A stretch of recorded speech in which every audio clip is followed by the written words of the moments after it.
Most important meeting ছিল president Xi জিনপিংয়ের সাথে আমাদের চিফ অ্যাডভাইজার প্রফেসর ইউনূসের বাইলেটারাল মিটিং, এবং এটা আমি বলবো যে এটা একটা গ্র্যান্ড সাকসেস ছিল। ওনার যেভাবে উনি প্রেসিডেন্ট শি জিনপিং স্যারকে মিটিংয়ে নিলেন, এবং এই যে পুরো মিটিংটার মধ্যে যে হৃদ্যতা ছিল সেটা সবাইকে মানে ইট টাচড এভরিওয়ান। এতে বোঝা যায় যে তাকে প্রফেসর ইউনূসকে কতটা উঁচু স্তরের লিডার হিসাবে ওনারা দেখছেন, এবং কতটা তার সাথে মানে বাংলাদেশের সাথে তারা কতটা ভালো সম্পর্ক করতে চান।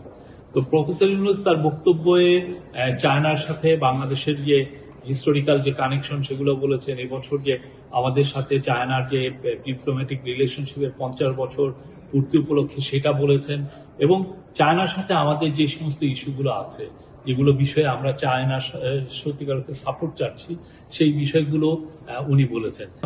তিস্তার ওয়াটার রিসোর্স ম্যানেজমেন্ট এর ব্যাপারে কোঅপারেশনের কথা এসছে, সেখানে তিস্তার বিষয়টাও এসছে, তিস্তার এই প্রকল্পের সাহায্যের কথাটাও এসছে।